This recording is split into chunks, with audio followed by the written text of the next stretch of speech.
Hey guys, and welcome back to another episode of Everquest Old School. And on tonight's episode, we're going to have a nice, relaxing evening over in HighKeep. We are at the Goblin Camp down in the basement, and I just hit backstab instead of assist because, yeah, reasons. I've switched between characters quite a bit these last few days.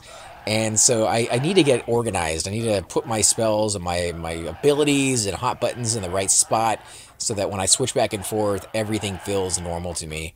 One thing that I have noticed is playing in a group or playing solo is a huge difference. Now, I already knew a lot of that, but it didn't really feel the massive weight that is upon you when you're soloing as much as I have when I started playing my Necromancer. It became very apparent to me that I lacked the skill for soloing so much more than I thought I did. It's actually really rough. In groups, though, I know pretty much how I should organize myself, how I should kind of do things. It is kind of funny because my brother is the person that really kind of got me into EverQuest, and he never grouped. He was a druid. He loved soloing. That was the way he did things. On occasion, he needed to group. Like, he wanted to go raid with some guild members and do some stuff for his epic, and he wanted to be able to group.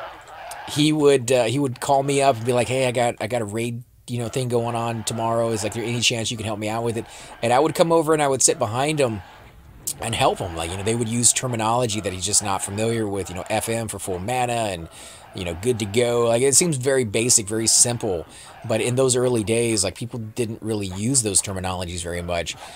Back before cell phones were texting and doing all that kind of craziness. Sounds like I'm super old, but, a lot of that technology has really exploded very, very fast. And if you stop to take a little time and think about it, you'd be astonished about how few years ago it seemed like we were using cell phones that were, so much bigger and so much less powerful than they are now. And same thing with any technology like TVs. It wasn't too long ago I had a very large TV that went out like 1.5 feet, 2 foot in the back. Like, it wasn't flat screen. Like, it was one of those big, almost projector type TVs. So yeah, that was what we used. They took up so much space. I'm kind of glad with the flat screens now, but I don't know. Like, it just I was very much always group oriented, and he was very much always a solo player. So he knew the solo aspects. I never picked his brain about it because I played a Shadow Knight. I think it's solo, and there's places that I would do that, like in the Karanas, I would kill the guards on the bridge with my Dark Elf. But then there were other places where I just, I prefer to be in a group because they really shined as pullers. They were absolutely amazing as pullers. And, like, why solo and get just a little bit of experience here and there when I could be in a group and get like 10 times the amount of experience? I never played a character that really excelled in soloing, and that's why I never really fully embraced it. Shamans, necromancers are supposed to be really good. I did play a monk when I came back, and he's level 46 now. Loved that guy. He solos so easily. He's not even really a solo class in my opinion. He's just an uber character that doesn't require me to do anything other than kind of just sit back and let him do his stuff. There's a little bit of trickiness when it comes to pooling and, feigning off if you get too much. But if you're soloing, the crazy thing about it is if you get more than one mob, you already know you got too many. And you feign it off, hit mend, do some bind wound, and you're good to go. If you're in a group, that might not be as easy. You may have to take the hits, kind of come back and, see if your group can handle that pool. This guy, on the other hand, I think this guy is going to be my relaxation guy. The guy I can get on and not have to worry about any responsibility because he really has none.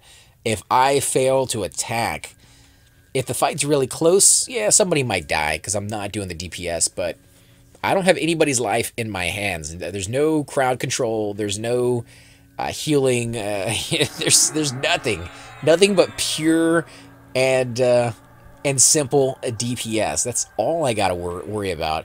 And the only other thing that I might have to consider is just don't get hit. If I can afford to make the cleric forget that I am even in the group because my life never changes, that's the way I'd prefer to play a rogue. That's the way I've seen other people play rogues in my groups as a cleric, and a lot of the time I will quite literally forget that they are in the group, and when they leave, I'll notice. But beyond that, not gonna be a big thing.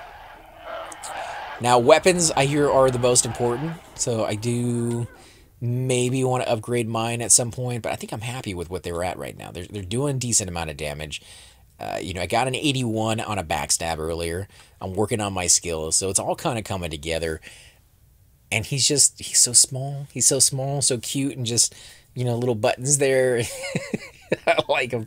I like this dude, but I still think my heart goes to my two favorite characters right now. It's always going to be my cleric, and then the second one is my warrior. Something about just being able to take those hits and not have to worry about anything else. Like you're the meat shield. You knew that going in, but you can take hits so well.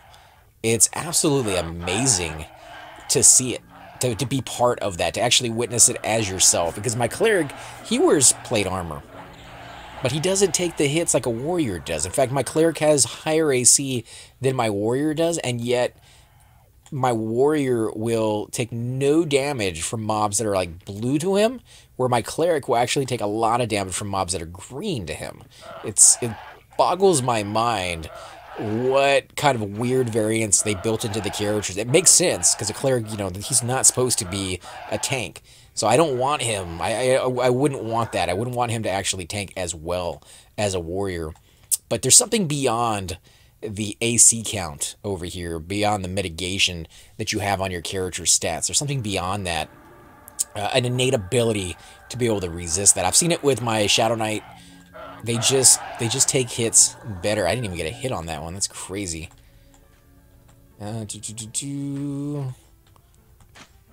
O's you need. Oh, let me turn that off.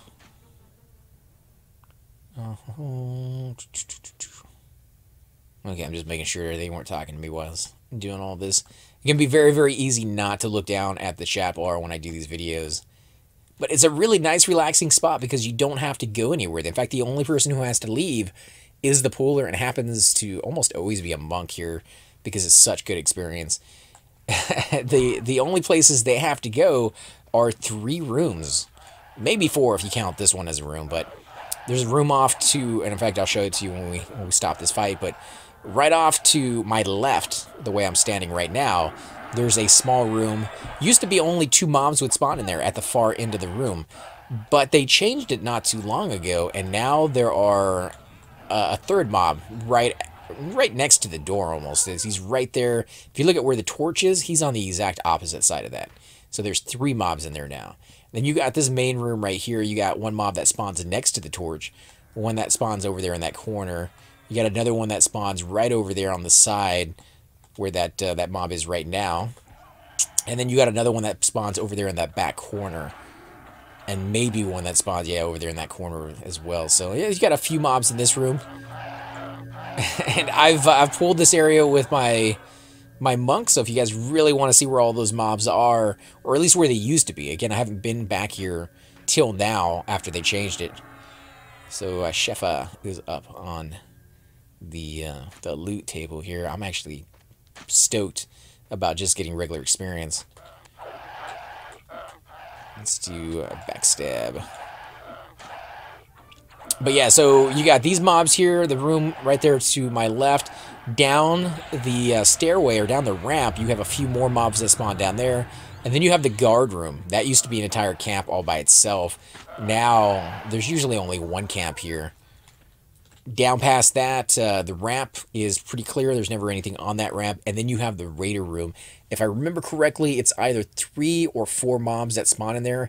A lot of the time, it's not raiders. It's casters of equivalent level. They suck. They will root you. They will blast you. As a monk, you can get away with pulling that area sometimes. Other times, you go in there, and it might be, you know, 3 casters that are up, and you don't want to go anywhere near that when there's 3 casters. That's almost certain death for a monk. Because the casters... Okay, so... I think they're saying it's mine. No, it's still Shefa's. And then loot's okay.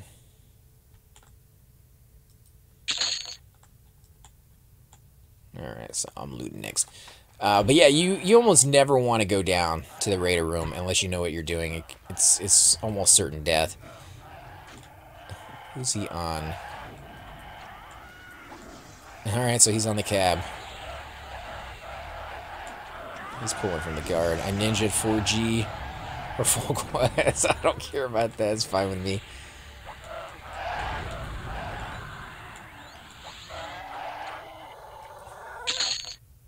Alright, got mine. There we go. Now, I do have a hot button, and as I said before, this is what I have set up on there. You can kind of see what abilities I have. The only thing I wish that I could change on here is I want it to turn sneak off when it's done, because I use this, it works pretty well. It seems to lower the aggro that I get off of the mobs by putting me in hide and sneak. I don't know if hide and sneak are definitely something I have to use together, but this is the ability that I was told to make, so I'm trying it the way it is. But I have to click off sneak myself manually. That may seem like a very small thing, but if I could put it in here somehow to turn it off, maybe get rid of one of these steps to make it more streamlined, and then have it turn off sneak so that I can move more freely after it's done with, I think that would be ideal. But it's very early to tell whether I'm going to actually need that or not.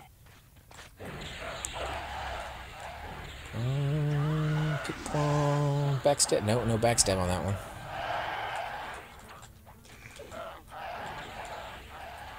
Now, I have seen some rogues tend to stay on the side of the mob rather than always going to the back of it.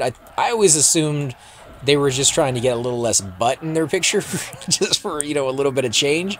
But somebody told me you're able to backstab from the side fairly well without any issues.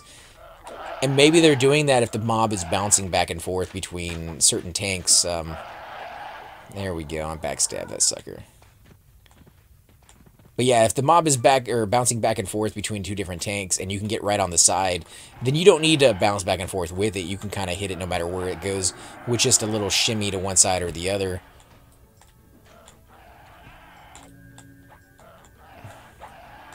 Come on. Oh, he's going after the enchanter.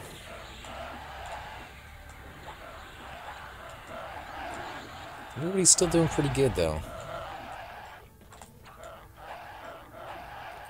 Come on, get it backstab. That did actually backstab. So, yeah, you can get it from the side. That works. Faction hit, Guardians of the Veil. Got better. So those have not been maxed out yet. I think it takes a while, because I am kind of fresh and new to the zone. I did turn in a lot of ears. I think I turned in about 60 ears. And man, it must have been like 120 combination of orc and gnoll pelts or scalps from outside the zone earlier. And that gives you faction 2, just not with the exact same people. A lot of them overlap from here and there, but I don't think those two were any of them. Let's see, what did I get? No backstab on that one. Oh no, I did get a backstab of 56. Okay, so I am moving just fine. Let's see, let's look at the Bard. Bard looks like he has a decent amount. He got a breastplate. That's one of the hardest pieces to get, one of the most expensive pieces to get. I believe that was around 400 to 800 plat. Last time I looked, I knew that's a big variance between what it's selling for, but some people sell it for a high price, some people sell it for a low price. So if you look long enough, you can find some pretty good deals out there. The monk is wearing all Black Panther. What is Shifa? Shifa is a what? I don't know what she is. A druid, maybe? She doesn't look like a druid. I've never seen armor like that before. I don't know what that is. What type of armor?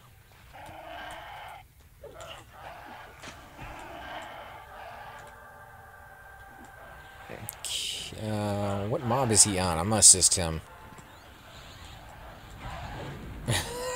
These mobs are everywhere. Come on, backstab that sucker. Assist. And the other guy's dead too. Well, there was not a lot of assisting going on, but I can definitely say that my side of that was organized, and I assisted the tank. It took me a little while to get into the right spot for it, but I definitely assisted the guy I was supposed to. Let's see. I am getting a message on Skype. Okay, so it looks like Alar has not been able to get into Everquest after fixing his computer. That is unfortunate because I know he's been looking forward to getting in here, and we've been wanting to get him in here as well. Oh, there's a raider there. Hopefully we can kind of work it out and see what the issue might be. I was actually supposed to spend the entire day playing with the guys, but I never heard from them, so it's just kind of been a nice little solo day for me. Wow, that one hit from the raider was pretty rough. Didn't get a backstab on that one, but I'm not getting any closer. Oh yeah, check that out, guys. Ding. Did we get a backstab? No, we did not. Let's actually take a look. Didn't take us long to get a bubble and a half of experience. Maybe about 30 to 40 minutes. That's pretty fast. A little sliver. So I think we're getting about maybe 1.5% per kill of experience. And then coupled with the actual ears. Which, you know, I don't know where their ears are. I have 2 of them so far.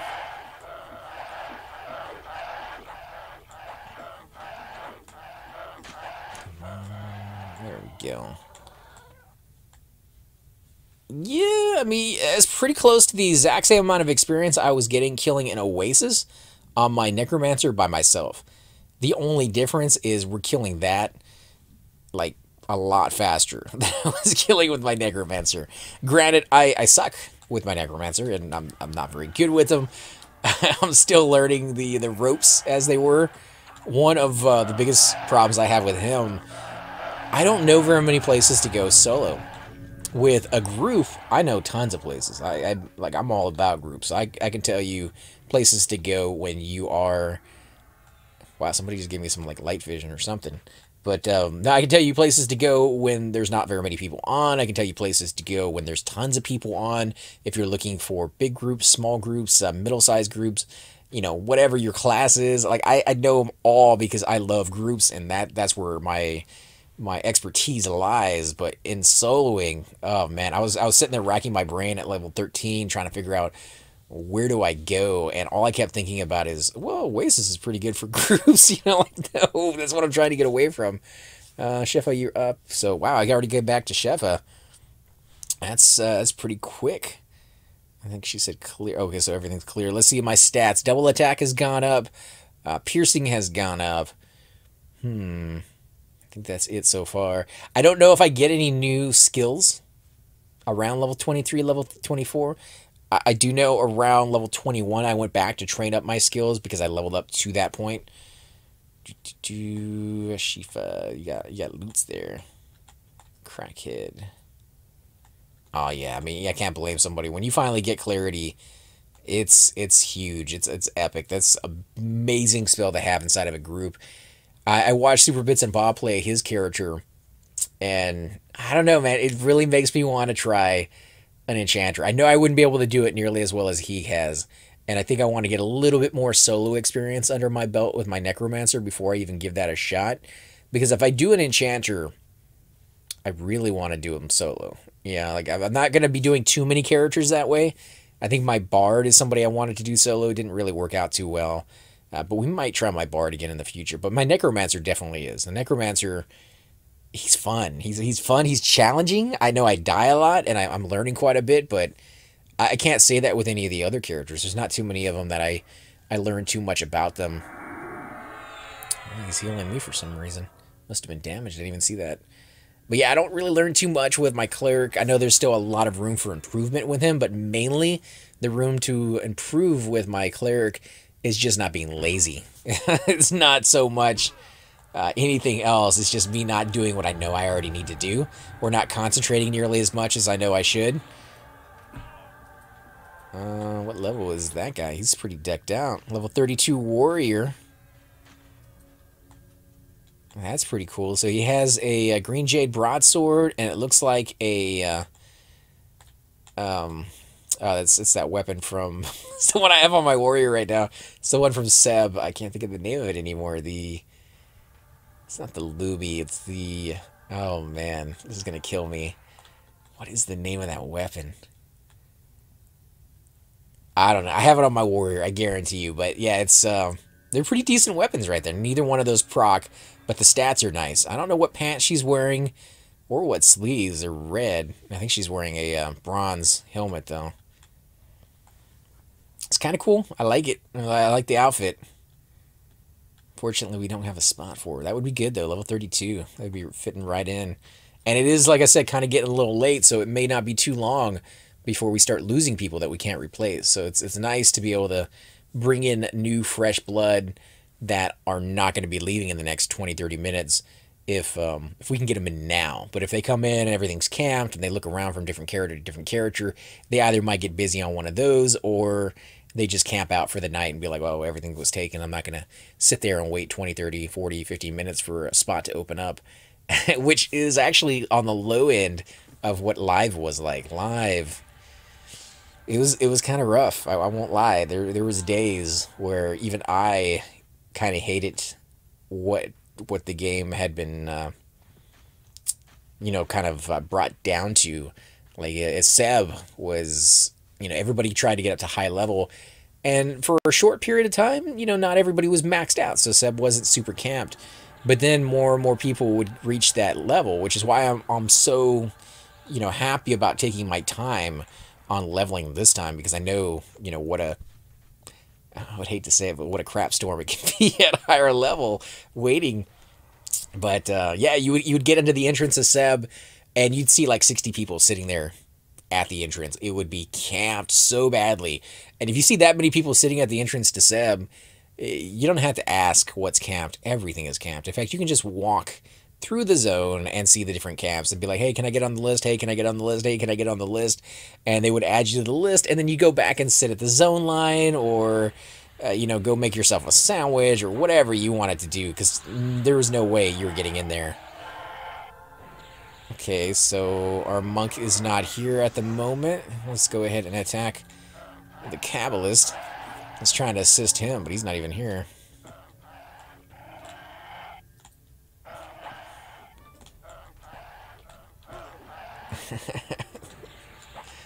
Come on, monk, get that. Yeah, there you go. Get that aggro. Did I get it? Yeah, I got 42 on that backstab. I got his aggro, but I got that hit.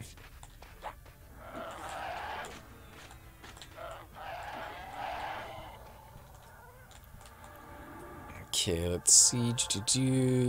Yeah, Chef is still up. But yeah, so you go on all those lists, and a lot of the time, the groups were kind of separated into tiers. So you'd have like the top pick. Whoa, hold on a second. Not hit the mic while I'm talking.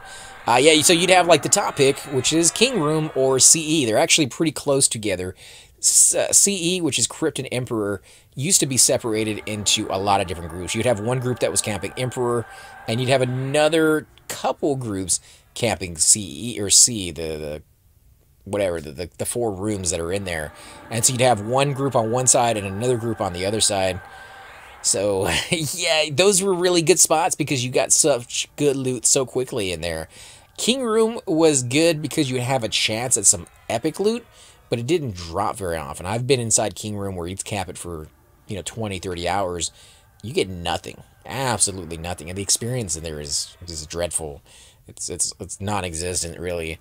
But that's not why you're there. So people are happy. Or I guess I shouldn't say happy, but people are okay with not getting good experience if they get a chance at a fungi tunic. So those two rooms would be like the top picks. If you're going for experience, it would be Disco. Disco was always better experience than any other places in there if you could kill inside Disco. If you were somewhat lower level and you weren't sure if you could handle Disco, even with a group, maybe you're like 49, because you could go there really early back in those days because it was so camped and they had so many people there. you didn't have wipes. Like, it just wasn't a thing. There was never enough mobs to go around. In fact, everybody was always full mana waiting for that next mob to pop up. So yeah, you just didn't really have those wipes. You could go in there with a really low level and get away with it. But yeah, ABC would be better for you around level 49 if you even want to risk it. Nowadays, I would not even risk that. If you're going to level 52, 53, I wouldn't even go into the zone. And preferably, if you're 52 or 53, that would be a caster, somebody like a cleric that can heal regardless of resist. Like, you're just not going to get resist. If you're a tank, 55, 56 is like minimum, I would suggest being a main tank in there. You can get by with less, and we've done videos where we're in that group and gotten by with a low-level tank, especially one that's not like a main tank, like a warrior, you know, a Shadow Knight or a Paladin or something like that. They take hits a little bit harder than most. That's like the only good half-elf male face. It's your loot chef. Where do I go to cash in on all this Guardians of the Veil faction? Yeah.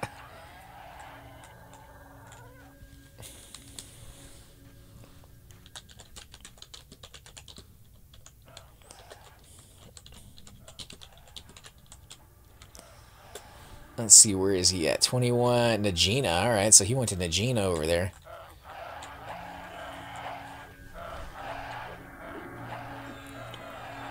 Let's kill this. I forgot what I was talking about, to be honest. I'm trying to pay attention. Pops or buttons up on loots. Alright, let's go ahead and clear up some of these corpses. Backstab this sucker. I don't know. I like a lot of zones for a lot of different reasons. And this one is a very early dungeon that you can kind of get your feet wet in. You're very, very safe. And now that I say that, I'm kind of thinking of like all the crazy trains that have happened in the past. Wow, there's a lot of bodies up here. Let's see, we gotta get down here, kill these. One more body. Oh my god, really? It's gonna be another one of those. So our monk is getting beat in the face over there. Going to run to East Commons real quick for a good deal. Alright, so she might be back here in a bit. It's really not that too hard of a run. But now, the thing I was thinking about in here is the goblins, they're pretty high level, especially if you go down to the basement. Then you get the raiders. If you pull the raiders and it turns out you can't handle them, and you run them to the guards, you will probably end up having to allow all the guards to die and get to the entrance, and maybe even having to zone it before, you know, you survive that pool. These guys are a lot tougher than the guards that are in here. But if you're pulling, you know, just like the regular mobs up here on the top, you can get by with running those to the guards, and they're about even. They might kill each other. If there's a couple guards that get involved, you know, the goblin will definitely die. But if you do it too often, you eventually kill everybody up there, including the banker. The banker will get killed too. So you got a little bit of a safety net, but not like a 100% guaranteed. You don't go back up there and they one swipe them. Why, he got 3 right there. But you do have a banker, which I can't think of any other dungeon in the game that has a banker. Like, that's almost unheard of. I'm not quite sure why they classify this as a dungeon. I would classify it as a keep. They do have what virtually seems to be a keep on the top, for me anyways. There's guards up there. There's like a bar further up on the top. There's places where people can eat. There's a gambling hall. Like, there's a little bit of everything up there that you would find even just a regular city. In fact, some cities that are in the game have less accoutrements than they have here. So I would love to see this actually classified as a town, but it's classified as a dungeon, and you get dungeon experience, which is good. But it's weird. It's just kind of strange. Now, one of the things EverQuest Next talked about doing... Oh, there we go. Got it. Come on, alright, gee, next. Yeah, one of the things EverQuest Next talked about doing that was kind of interesting, but I think they bit off more than they could chew. I think that's why it didn't work very well. Is when you don't kill off certain creatures, they tend to spread throughout the zone. And, they kind of mentioned themselves that it would be like kobolds on one side of the zone, spiders on another side of the zone, and maybe orcs on like a third part of the zone. If you went in there and you killed off a lot of the kobolds, then the orcs and spiders would kind of take over that territory if you allowed them to, and that would make them bigger. You would get bigger mobs, like harder, even named mobs for the spiders that never spawned before because you were leaving the spiders alone, which would give you a reason to go back and kill the spiders. I think there's a lot of people in EverQuest, especially Classic. I don't know about Live anymore, but on Classic, there was a lot of reason to kill certain mobs and nothing else. There's a name that spawns, he drops really, really good loot, and I don't worry with the other guys in the zone because they're not very good. Piranhas is a good example. There's spiders that spawn over there that's really good for experience. There's a lion that spawns over there that drops a really nice weight reduction backpack. So people will kill that lion long after they need experience. But they don't do that for the spiders because there's not really anything they drop. If you could make it where if you don't kill spiders for a long time, it spawns a really nice spider creature and a named that just, drops something really nice, that would actually promote people to go off and kill the other creatures in the zone to get that spider guy to spawn. But it would also work in vice versa. If you kill off a whole bunch of the lions, maybe the lions don't spawn the names anymore and you have to go kill something else until then. I think it would just be, it'd throw in a little bit more variance, and that's what this game kind of, it needs sometimes, is just a little bit of, oh, today's a little different. Not a lot of different. I mean, you could still learn the game, you still got to learn the strategy, but it's a little different. And EverQuest Next was kind of hoping to take advantage of that. I've heard Pantheon has mentioned that they might do something along the same lines, but I think it's going to be a little less on the ambitious scale. I don't think it's going to be as epic as they were going to do on EverQuest Next, especially when it comes to the zone being completely and totally changeable. Like, you could dig into the ground, you could go to, like, areas underneath, things would change from server to server, like, no two servers would ever be the same. Like, that is 100% completely different in every way from like, gameplay to gameplay. Smaller variance is nicer. I think that would give people some stability, but actually will throw in a little bit of, like, adventure from time to time. Because you hear people, especially when they watch these videos, it brings back that nostalgia. It brings back all those good times that they spent running around the zones, the times that they learned the wrong way, the right way, the easy way to move around, the easy way to get loot. You don't have those experiences anymore because everybody knows everything. Oh, crap. He definitely took a nosedive right there. Jeez. Yeah, so you don't have those... That's horrible that he died. You don't have those experiences as much. Get high knees and no bottle opener, so gotta use a lighter. Still talking about beer way. The other guy died.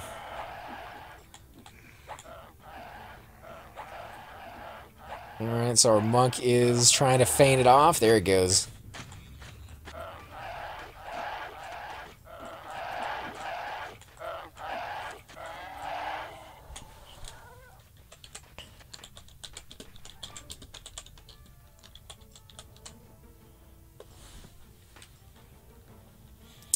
Okay, so that did not work out very well for him. Let's hope he's bound somewhere near. But yeah, it's gonna be a bit before I'm back. Forgot to bind. Oh,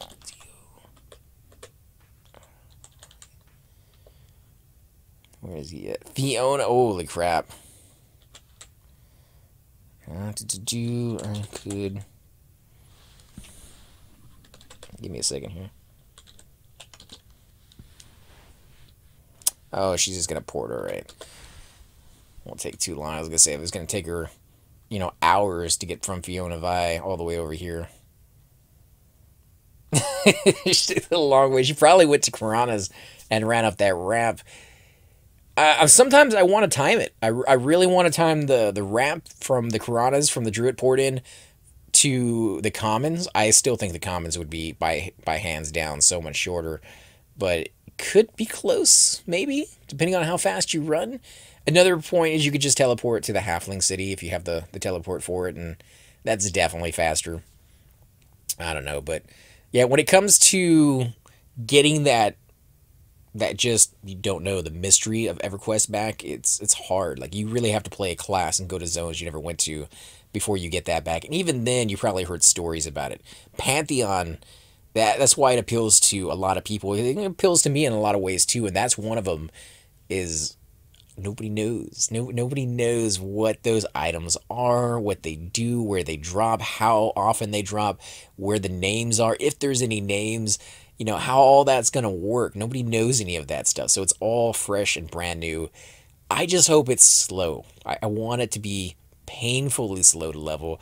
If they put a max of like level 50 on it, I would love for it to take 3 years to get to that point. And some of you guys are just going like, oh my God, 3 years. No, 3 years to get to that point would be perfect, because it took us, me, Thum, and the rest of the gang, playing on the weekends very casual, you know, 1 day a week maybe for 2 or 3 hours a piece, to get to the levels that we are at right now. I think Thum is level 57, I'm 59, so we're not even max yet. But it took us about 2 years to do that. If it could be that slow for the new one, I think that would be perfect. KK, I'll be leaving then. So our monk left, and the warrior here is looking for a group. Let's see. Let's see. Oh, so they're checking to see if the other guy's awake. Oh, okay, so you don't like me, huh? He's trying to heal himself. Gotcha.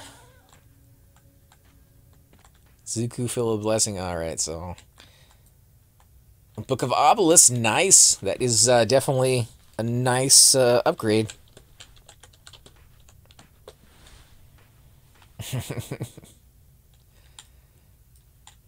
I don't know what that actually sells for anymore on average. I bought mine a long time ago. I like the stats on it. I was kind of disappointed that it's not a light source. And the shield that I had on before was a light source. I think it was a Charred Guardian shield with like 8, 9 wisdom. It was a light source at the same time. So I had to actually get rid of my sewing kit so I could make a spot for a greater light stone so that you guys could see the actual video of where I'm moving around. Because when I stream, it's a lot darker than when I record, which is weird, but it's just the way it works. Only till I resell it tomorrow. Yeah, I look a lot better, but I'd rather make 200 plat. I'd rather have the extra wisdom to heal, but that's just me. Incoming. Testament of Anar is almost as good for me. Where is that from? Is that the one from TOV? It might be. Super Gnome is back. Yeah. We'll see. Let's see the Super Gnome. Where are you at?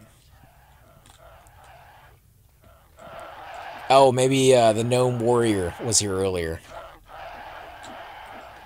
She's doing a lot of damage. Like, these things are dying a lot faster than they were a minute ago. And that's with the Monk, who is technically some of the best DPS in the game. There we go. I have no idea whose loot it is, but it seems like whoever it is not paying attention. Let's see. Zuku was the last one.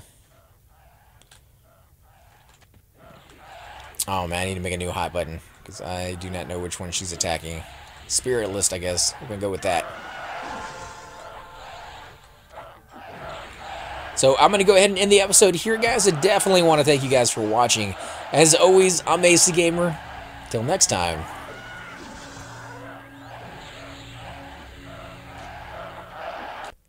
Hey guys, and welcome to the disembodied voice of AC Gamer. We are definitely going to be doing a lot more series in the future, but here are a few of them that you guys might find interesting. Of course, you're more than welcome to check them out. I would love to hear your comments. Again, if you do enjoy these videos, be sure to hit that like button, subscribe. It's definitely the indicator that I use to tell if you guys want to see more videos like that, of that particular game style, of that series in the long run. So when you guys leave comments down, it helps me decide whether we should keep doing it, as well as whether you want to see games like that in the future. And here are a few of them right here. I kind of picked out a few of different genres. We will be doing spotlights for other YouTubers in the future. So if you want to get a little shout out, definitely let me know. If you group with me, chances are you will get a shout out in here eventually. But for now, these are just 4 series that I have that I feel like could use a little bit more attention, and that you guys might actually enjoy as well. Thanks again for watching, guys, and we will definitely catch you all next time.